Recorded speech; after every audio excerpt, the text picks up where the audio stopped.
there. Welcome to Cageless, a conversation podcast about experiential wisdom and personal hope.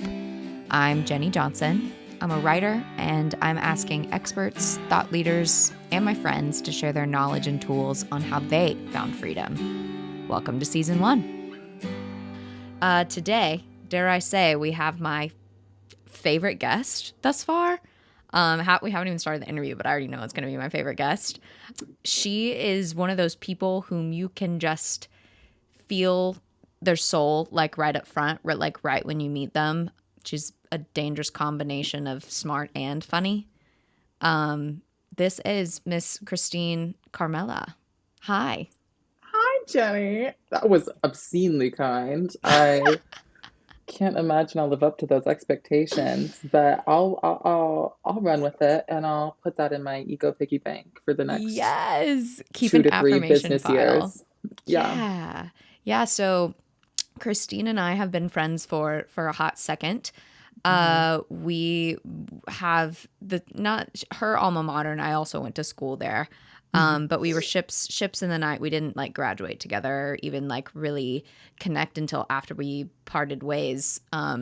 But Christine is a writer, an actress, probably one of the best looking people that I've seen up close, like in real life.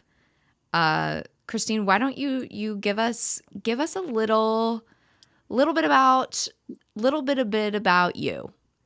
Okay. Where are you from? Okay. So I was born in Philadelphia, and so I'm a patriot, Precisely. at least as much as I can be as a trans woman of color in this country. And I was born there, was there for a year, and then I said, "Get me out of here." So I moved to Las Vegas, and then I spent my entire childhood there. So that was interesting. And then went to college, my undergrad in Texas, in Fort Worth, Texas. Big jump, and then moved to New York right after that. Big jump, and then moved to LA after that to go to grad school. Big jump. And how old are you? That's no one's business. You but have not even lived 3 decades, and you have lived in a handful of states. I tell people I'm 21. Yeah. Age is a construct, but you It is have a construct. you have a lot of wisdom already. Maybe so. Okay, so you moved to New York after you graduate. That's true. And it was just such a short stint. It was. Why did you leave? I moved to LA because I am attending grad school at USC in their screenwriting program, and I was considering staying in New York. And then after some conversations with some writing mentors of mine and a lot of reflection and deep thought, I stumbled upon the realization that USC was the correct choice, at least for this era. Yes. I strictly define my life in eras. I don't know why. Like I literally have a note on my phone with each era from like month year to month year. Yeah. I define them by albums. It's a very insane thing I do, but it's great for my compartmentalization. Yes. And great for my like tracking of personal nonsense. Right. So I started this current era in the spring of last year. Yeah, and I'm still in it. Haven't defined it yet. Haven't defined the album. I feel like that's usually only something I can do in retrospect or very late in the era. Right. They say like not to name the book until you've written it. Exactly. Right. So what was the prior era to now? Let me look it up. I'm pretty sure I know what it is. And it's controversial. Tell me that these are Taylor Swift albums. The last one is a Taylor Swift album. Girl after my own heart. Honestly. Actually, yeah. The last one was my Lover era, I fear. So here's the gag. So I went through my Reputation era. Terrifying. Horrifying, truly horrifying, from like March of 2019 through March-ish of 2020. Exile. Jail. It was a horrible era. I was very controversial. I was talking a lot of shit, having a lot of big time mental transitions and quandaries that I had to face. And then I Absolutely. entered my lover era, which was, I think, a shift for me in a lot of ways. Not for like superficial, there's a lot there. A lot Anyway, there. it wasn't my best era, as lover was not Miss Swift's best work at all. Hot take. Bottom tier work for her, Mm, frankly. And I'm not even a Swiftie. mm, And it was a mild comeback. It was a real return to roots, mm-hmm, not all hits. And there was mm-hmm. some mild controversies, but you know, it But was it cute. was rainbows. It wasn't dark doom and gloom. It was on the come up thing. Absolutely. Hmm. Absolutely. So, I mean, shocking that you didn't do 1989 because Welcome to New York, Yeah, but Ta-Ta New York, act in ta-ta. reality, I and fear. Hello Los Angeles. Yeah. How are you liking Los Angeles right now? I, well, I really didn't like it when I first got here. Really did not care for her. Mm, But now I'm in a tolerant relationship with her. mm, I really like what I'm doing here, if that helps. Like, I really enjoy my school and I really enjoy the people I know here and the friends I have here and the opportunities I've been able to have here. absolutely. The city itself, it's slowly growing on me. I don't want to say I don't like it because Yeah, I hated New York at first, but then I became obsessed with it. right. So Well, also the thing is if you can do New York, you can do anywhere. You are one of God's strongest soldiers. I'll take it. Okay, so in my show notes, I am really just Hmm. curious. What was your first reaction when I asked you to come on Cageless? I was excited. I genuinely was because I Excited. feel like you were one of those people. I was talking to one of my friends about you the other day, and I was like, she's someone that I can sit down with, and I know within 5 minutes we're going to be talking about something deeply existential. And that can be really fun.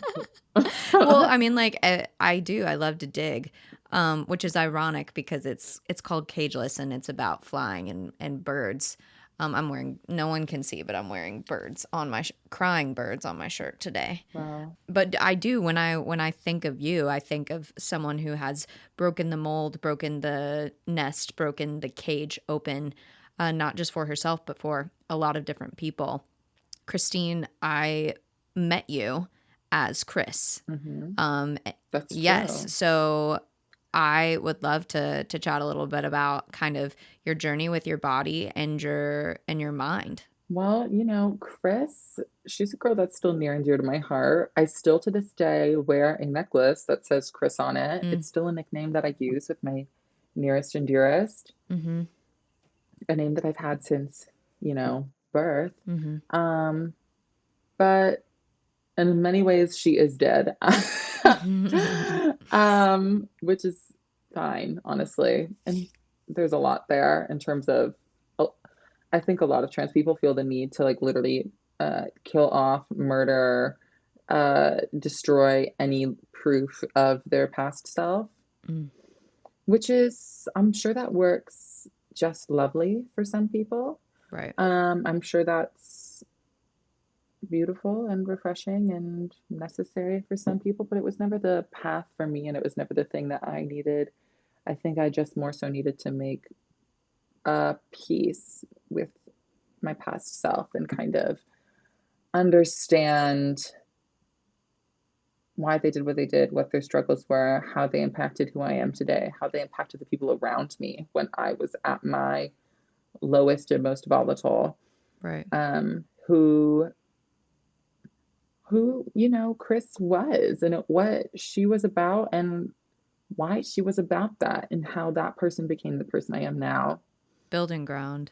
Building ground, sure. Did I have a longer coming of age than most? Yes. I mean, I didn't transition, well, I didn't start formally identifying as like a trans woman until 2019, which is honestly not that 3 long years ago. ago. Yeah. Mm-hmm. Just yeah, 2 years and change. It was October, I think, September, October of 2019 that I formally was like trans woman. Yeah. And before that, I was non-binary for several Mm-hmm. years, and then before that, I identified as a gay man, which none of that is true anymore. Mm-hmm. Um, Uh, yeah. What was the original question? Let me circle back. You know what? It doesn't matter. I loved the direction you steered us in, because it prompts my question of, did you ever feel, and I know that because you and I are friends, we've had Hmm. conversations similar to this, but for our listeners, did did you ever feel like there was a part of you that was like, it would be a lot easier for me to stay a male, Yeah. like identifying as a boy, like who you were assigned to as at birth, Yeah. rather than like jumping out into like the Yeah. abyss of like the unknown. Yeah. I for sure had that thought countless times, innumerable Mm-hmm. amount of times, truly. Mm. So I came from a very religious environment. Like I went to a very, very intense private Christian school throughout all of my middle school and high school experience. My parents were very religious. I mean, there was a phase where I was going to some kind of church or like small group or some religious activity, like, oof, one, two, three, 4 times a week. So it was Boot camp. boot camp, honey. I read that Bible front to back. Test me, babies. I dare you. Yeah. So I did that, and that was obviously a lot. And then Mm-hmm. I decided I wanted to be an actor, and I went to my undergrad was for acting for the audience. How old were you? Do you remember when you decide you're like, I'm gonna be an actor? Very young, honestly. Yeah. Performance heart. Performance art, I think it really, well, so I had a weird, so at first I wanted to be a pop star. I still want to be a pop star. That's ultimately the biggest I dream. think that's a feasible dream. Maybe. That was like the dream. And then because of that, I was like, where can I start singing? And then musical theater. And then I got into that gig. And then a few people were like, your voice is really weird. And I said, I don't know how to take that. I'm going to myself. So then I started acting and not singing. And I developed a debilitating fear of singing in public. So there was that. And then I committed to acting and I really loved it. And yeah, I think it was maybe even summer after my junior year of high school, before my senior year, I was like, I think I'm gonna go to college for acting. I feel like that's the step for me. Right. But and here's also the dealio. Yeah. You went, as you when did you identify as a gay man? I started, okay, so I came out to myself at the time as a gay man in ninth grade. Uh-huh. And that's still like riddled with Christian culture. Riddled, riddled, riddled, Right. riddled. And I came out to like my Deep in it. first friends, my end of my sophomore year, I think. And Mm-hmm. then junior year, like a good group of my friends knew. And then senior year, pretty much everyone knew. And I was, we'll say, I'm going to say it, I was a trailblazer at my high school. There Absolutely. was a rule in the handbook that you couldn't come out at my school because it would be immoral and you would be expelled. And they'd expelled previous queer children Mm-hmm. from their school, not even for doing anything necessarily wrong, but for simply declaring that they were queer. And I was, at the time, pretty good friends with like the lead pastor at the school. Yeah. He taught my worldview class and my Bible class, and we got along fairly well in terms of he really respected me because I challenged a lot of his views and I would argue with him in the middle of ethics class. Mm-hmm. And so I was like, so there's a rule, and I should technically be expelled, and that's illegal and immoral, and I could like sue you. So, And so, mind you, at the time when I did that, my parents didn't even know. So it was, I mean, a true bluff. wow. But they changed the rule. And then after I left, there was truly like there was no other queer people in sight at my school. I did not meet another queer person until I got to college. Wow. And And so you also went to for those who are listening that don't I know. went to a Christian school. I went to TCU, Texas Christian. And so I had the rule changed. And then after I graduated, there was like a crop of gay kids that came up and queer kids. And I got messages, like DMs for a few years. That was really Did it touching for did it me. feel touching, or did it feel So, like you were the one who like kind of had to do the hard grunt work? Like you had to go through it. well, here is Here's a catchphrase that I have that I firmly believe in. I developed it in college because I had a similar experience with something Mm. that happened in my theater department. Being a trailblazer is only fun in retrospect. Yeah, in the moment, it's usually quite miserable, but in retrospect, it's beautiful. It's a great story. People are like, wow, that must have been so cool. And it is cool in retrospect, but in the moment, it's horrifying and awful and And sad. also, if I may insert, no one made you do any of this. This was like an internal resilience factor that kind of guided you a little bit. This is your personhood. Yeah, I would say that it's not so much that I just chose to do it as so Mm, much as I didn't have a choice. Honestly, I just, I couldn't sit. I just couldn't sit and be miserable and not speak up for like my own uh, literal existence. Well, back to the original question of like transitioning and all that jazz and not feeling the pressure to stay identifying as male. One of the main reasons I didn't transition for so long was because in college, it became very clear to me and very aware to me that there were literally no opportunities for trans women and that people would still view me as a mm, boy no matter what I did. Even when I started like transitioning and came out as non-binary and I used they them for years, honestly, way before it even became like a common thing, which is a whole other trauma. Um, I did not receive respect from my superiors in the theater industry. I was misgendered literally every single day by directors that I did professional shows with, mind you, that, you know, in my bio, when I entered a cast, I was like, these are my pronouns and this is my identity. mm. And people just didn't respect it. And by my teachers, and by the it was a lot for me. And so it was made very clear to me that if I were to transition, there would be no opportunities for me. And the only way to keep any sliver of opportunity that I could have possibly had was to stay identifying as a gay male and to, I mean, just play into the fantasy and the stereotype of like the high femme Right.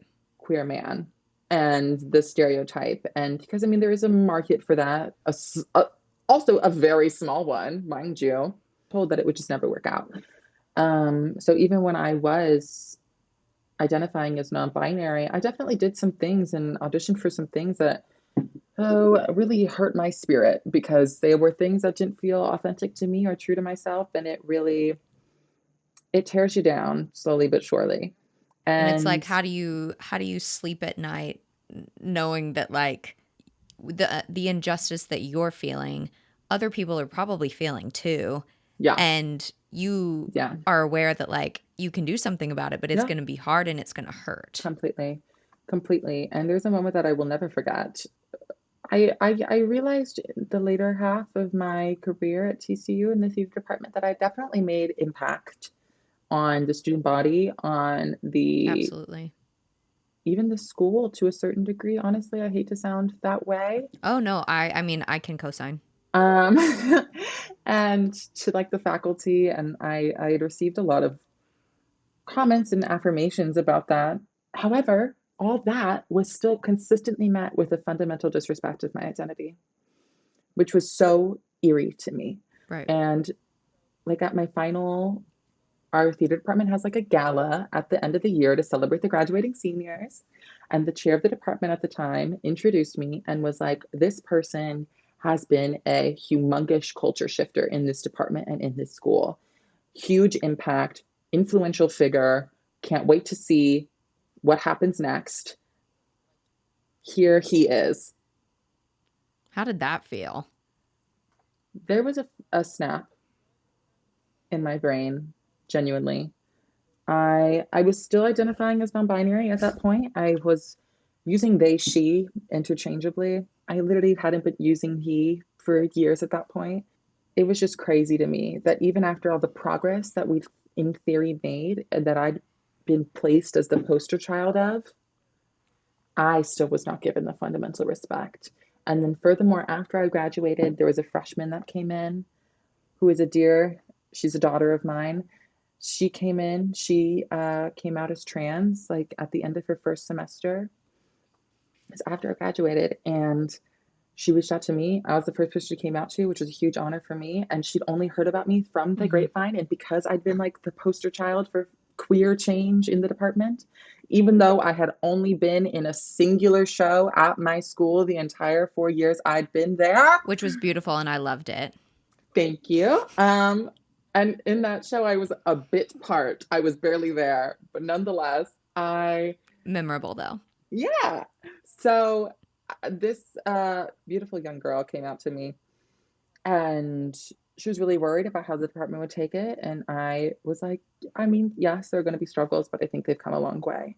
And then I watched her tell me story after story about each teacher talking to her about me and treating her with respect and care. And, you know, she's struggling, but she's doing well in a generalish sense. And I felt real rage because I watched them treat her with the respect that they could never treat me. Oh, that's honest. I felt absolute rage. It was absolutely beautiful. I was so happy for her. I cannot emphasize that enough. But I was furious, and it made me really angry, and I had to talk to my therapist about it extensively because I was boiling over. Which, do you regret it? Do you regret do you regret all of the like pain and trudging through all of those, like, which I'm sure that you have countless stories of disrespect, particularly Yes, when it comes to entertainment. I can't imagine. Yes, I have countless stories. However, whether I regret it or not is honestly, it's super nuanced, and I can't quite describe it either way. Honestly, I thought about it way too much. Because if I may say, you also have a pretty large following on the internet. A lot of videos that you make, posts that you make I know a lot of them have brought a lot of liberation and a lot of laughs to me. So I can't imagine someone who does identify just I'm a straight cisgendered white woman. I'm like, oh my God, someone said it. Thank God. Like, thank God someone said this, because we were all just thinking it. Right. Yeah, that gets me in trouble a lot.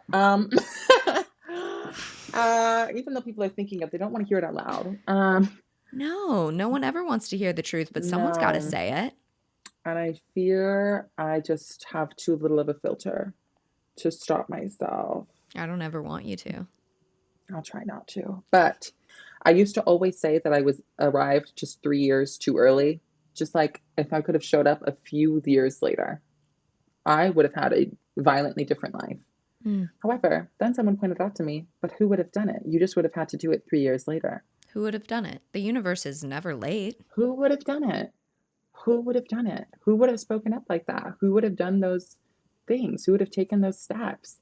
And that really hurt. But it really allowed myself to feel a certain amount of peace in terms of the stuff that I've had to deal with, and the fact that I'd had to be for pretty much my entire life. And this sounds so lofty and irritating, as if I just carried the entire goddamn weight of the queer community on my shoulders. I did not. Maybe you did a little bit. I didn't do that at all. But in my little microcosms of very specific and very, personal spheres, I'd like to think, and I do genuinely at a certain point know that I did make some sense of a difference. You did. And what's the saying of, like, the sooner you're you, the sooner the people looking for you will find you. And I would counter that with the sooner you're you, the sooner the other people can be them. Wow. I like that. I do too. Should I coin that? I don't know. But Maybe you inspire me. You inspire me to, as cliche as it sounds, all the cliches are true, to take up the space that I was given here. Well, also there's I don't know if it's some sort of like spiritual practice saying of just like, if in terms of creativity, in terms of change, like if you don't do it, the universe, God, whatever entity you believe in, is going to find a channel for someone else to do it. You know what I mean? And hell hath no fury than someone doing something when I know that I'm capable of it. Yeah. You know what I mean? Okay, so pivoting a little bit into your work, as I mentioned, you are funny and smart and good looking, which is a scary, scary combination. Don't post this video, they'll beg to differ.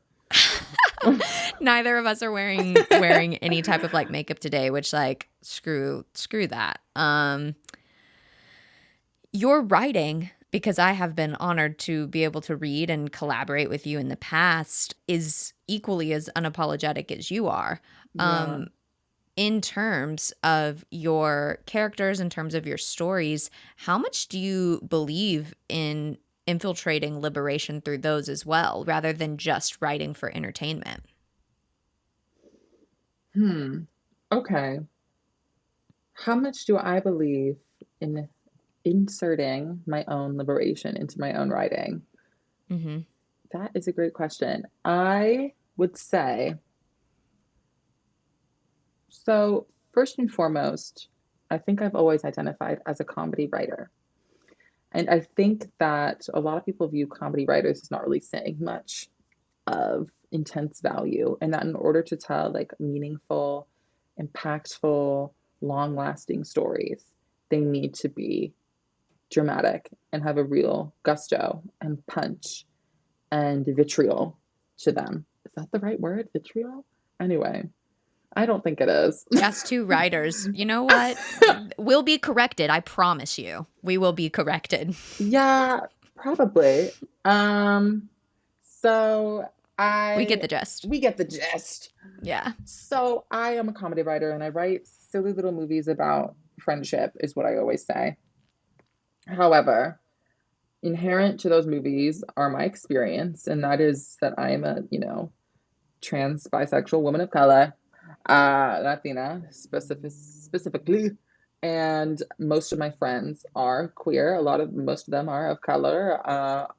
Most of them come from wildly different backgrounds. I am very invested in comedy that comes from a real place in terms of queer people of color are the funniest people I know. There's also a lot of inherent trauma there, whether we're consciously aware of that in terms of the way we deliver jokes or not.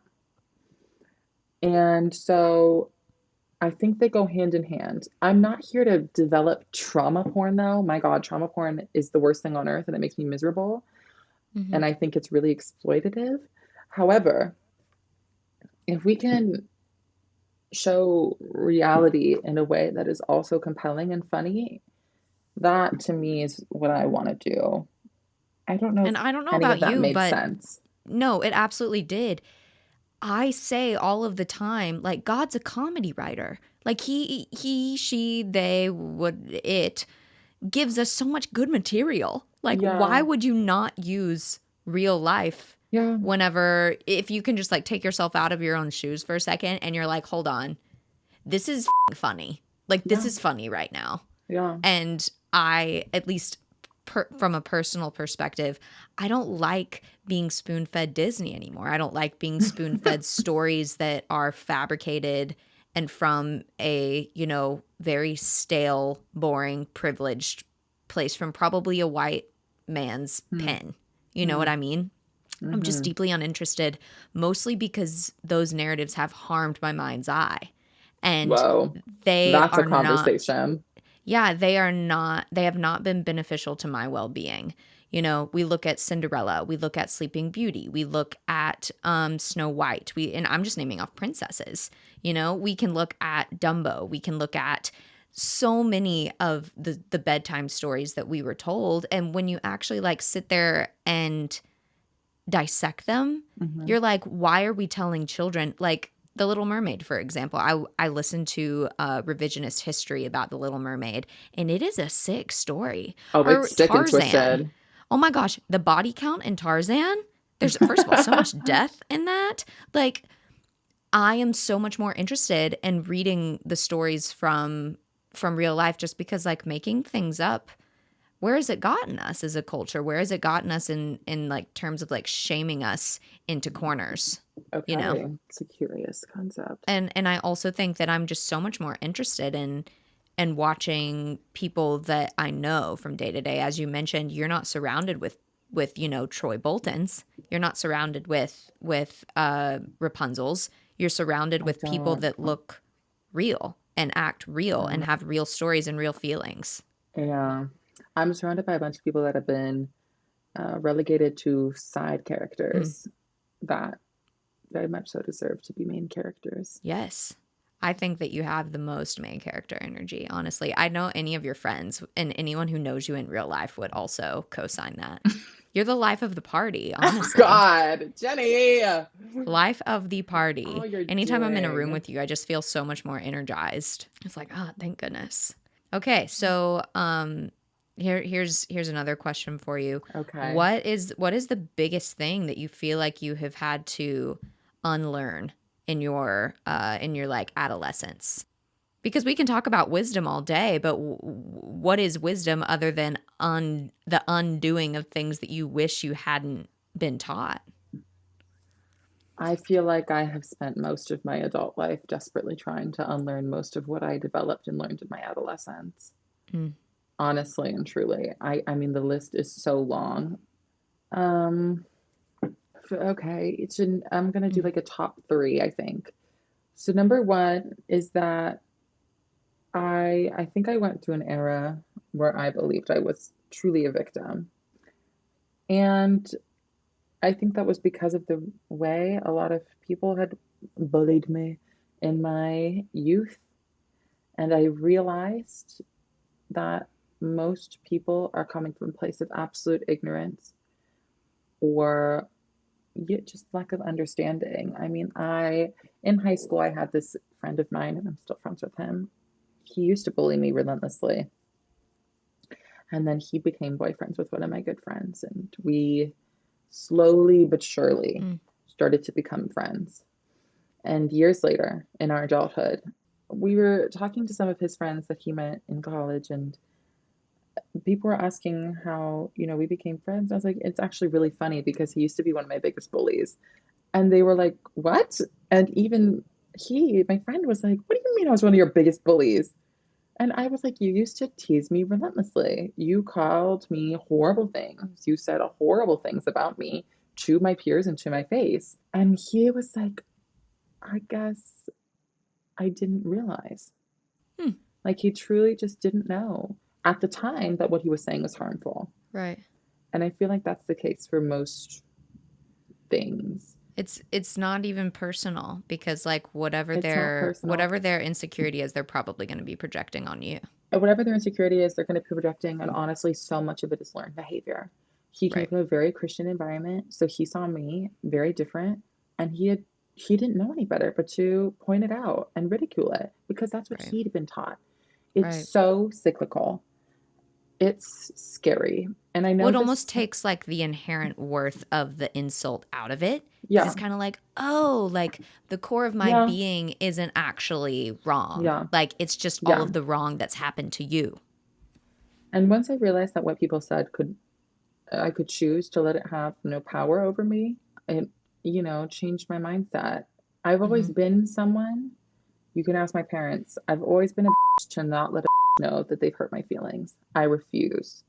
My parents tell me that when I was a kid and they would punish me, they would spank me, whatever, I would never cry. I would refuse to cry. I would simply turn around and look at them, sometimes smile even. Strength. It's it just has never been in my nature, which I think is Mm. stubbornness and also led to a lot of personal issues in terms of being just closed off. And a friend of mine in college once told me that every time I think I've broken down the lost wall, I found another one. Mm. And that really hurt my feelings. Mm.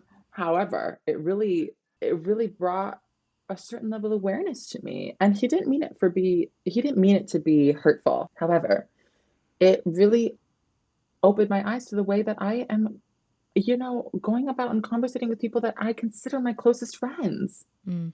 That because I am so afraid of being hurt and so afraid of being the victim, that I have closed off all possible emotional availability and open frankness. And uh, beauty in the world, it makes you miserable. Because for as much incomparable bad in the world, there is an indiscernible amount of good. That's right. And if you close yourself off so that way you can't feel any of the bad, you're not going to feel any of the good either. That's not a way to live. No, and this isn't a groundbreaking thought, but that's what I have to say on that. No, absolutely. That's so good. So good. And then another one I had to learn, this one was a later in life thing I call it my womanhood adolescence, because I think one of the most jarring things about transitioning, at least from male identifying to female identifying, is the rapidness at which you're suddenly sexualized. Tell me about that. Tell me about that. And so, I mean, I had mostly girlfriends, and so I'd heard so many stories and so many horrible, horrible things about girls. I think most girls have a moment to realize that people were viewing them as a sexual object. And it's young. And it's usually startlingly young. Yeah. Like scarily young. Yeah. And I did not experience that till I was in college. Right. Till I was like 20. Mm-hmm. And I didn't know what to do with it, because I had guy friends who suddenly talked to me differently. Right. Once that shift happened and they viewed me Yeah. as little, Twinkie boy to thing I could possibly, Right. there was a definitive shift in the way that they looked at me, talked to me, interacted with me, perceived me, and you could see it and you could feel it. And it was horrifying to me. And what a dichotomy from going from male who did not think that way to female who was being objectified from males who did think that way. And there was an additional layer to it in terms of, I already felt this like disconnect from men as a whole, because I thought they looked at me as like a freak or like someone different, that I had to prove myself to them because of my queerness. And then when I started transitioning, it was still there. I still knew that they still viewed me as definitely an other, as a commodity, as an oddity, as a special attraction. Yeah. I thought that I had to get ahead of the joke and sexualize myself. I thought I needed to if I could sexualize me first, then they couldn't do it in a way that made me uncomfortable. No, you beat them to the punch. I beat them to the punch. And furthermore, if I made a lot of jokes about my identity, about the way I dressed, about the way I acted, about the way my makeup looked, about the way my hair looked, they couldn't beat me to that punch either. So there comes a point when self-deprecation just becomes self-hatred. Wow. And that's what I did. I became a self-hating, self-imposed. Truly. Was I actually sleeping around? Not really. But did I make all my guy friends thinking that I was? Kinda. Easy A. Easy A. And it ended up hurting me. Yeah. Tremendously. Yeah, it was the internal misogyny. It was the internal transphobia. It was the internal homophobia. I mean, I was going by they, she at the time. I dated this guy briefly. Right. Who I pretty much let go around and tell everyone that he was bi now, and that, it was so cool dating like a basically guy for the first time. And I truly, the amount of self-hatred that took, and he treated me so poorly, but it was the first time in my life, and I cannot emphasize that enough, the first time in my life that someone had ever pursued me at all. And that was enough. And I didn't know any better. And I was really grown at that point. Really grown. That internal misogyny never goes away. But I still allowed it to happen because I didn't know any better. And so I describe it as like a second adolescence, which is a very common term in the queer community in terms of when you transition or come out, or sometimes even both.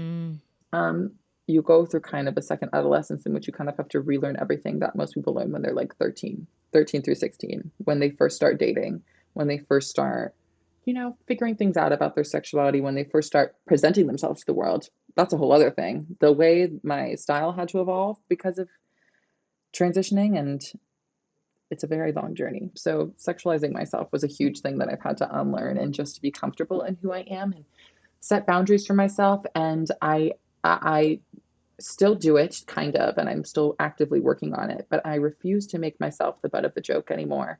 Mm-hmm. Unless it's a funny joke. Funny jokes always have a place, but most of those jokes weren't funny. They were just mean and sad. I think that's a thing that us as society can collectively begin to implement is, am I laughing because this is funny or is it because it's hurtful? Yeah. We, as a society, love to talk. It's ingrained in our psyches.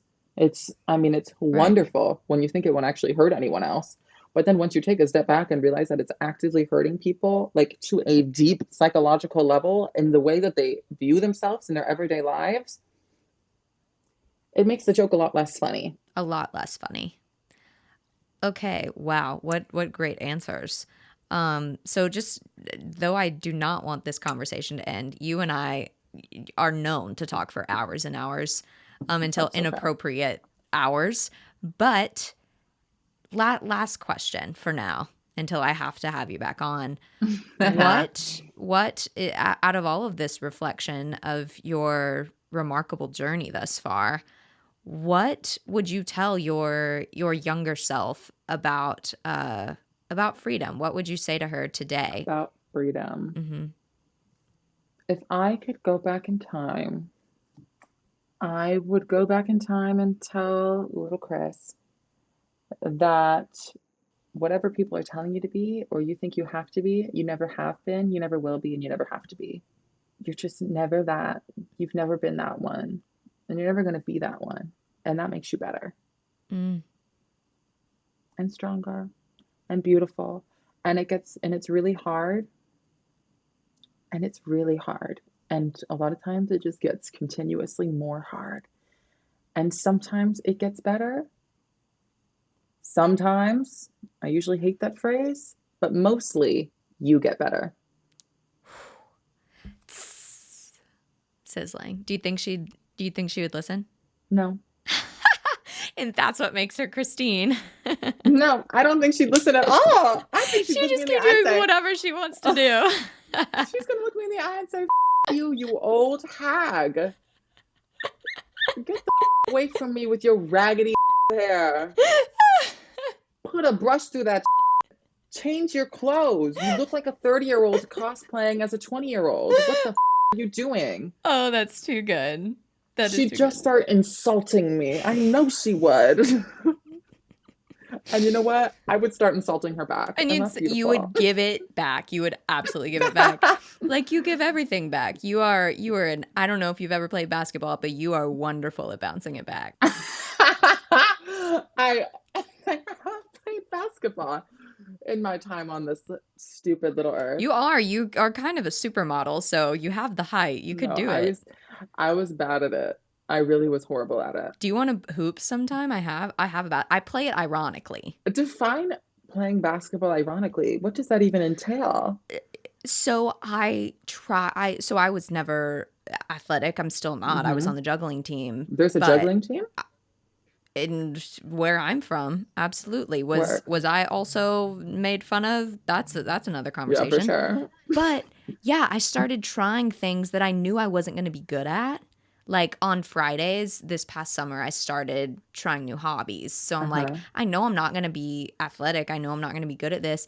I'm going to go play for fun. For sure. Is it fun? Failing's only fun if you assign the meaning beforehand. But I will say we could play a game of horse. Oh, you come over. I used to play horse. This ain't my first time at the rodeo. I hated that. I think I'm going to cut that out. That was awful. You know what? I will play you in horse, only if I can wear a skirt while doing it. Oh, she wears short skirts. I'll be in the bleachers, probably. Yeah, no. I'll play it in like a sundress for maximum movement. Excellent. Yeah. Excellent. Wow. Christine, thank you for all of your time today. Thank you for your words. Not even an hour. Yeah. Well, I appreciate any time that I get to spend with you, whether it's through an internet screen or in real life. For our listeners who can find you. That's so true. You could find me. You could hunt me down. who can find you through a screen as well. Yeah, don't do that. She loves her space. How can we find you online? Where can we find your work? What is up? Oh, wow. Where can you find my work? Oof. That's actually horrifying because someone on TikTok told me they found one of my plays online. And I said, oh God, no. Those TikTokers. Those What is your TikTokers. TikTok? Oh, What my is your TikTok TikTok handle? is at Chris period, like the period teen, The dot. the dot. And that is also Yeah. my Instagram. And my Twitter is iChris_teen because they don't allow periods in their usernames, which I find to be You don't say. ridiculous, mean, hurtful, and first and foremost, transphobic. Point blank period. Point_ period. If it's on Twitter, no points. No points. Just underscore. No points. No points. So grateful. So grateful to know you, be known by you, to have you on Cageless. Mm-hmm. It's been an honor to be on Cageless. Absolutely. Great. Listeners, we love you. We want to hear from you. Yeah. And have a wonderful day. Have a beautiful day. Thanks, guys. If you enjoyed or learned anything from today's episode, I want to hear from you. Shoot me a text or call to 903-871-5092. It's completely free and anonymous if you choose. You can also shoot me an Instagram DM, that's in the show notes, or follow along with the Cageless newsletter. And don't forget to be kind to yourself today.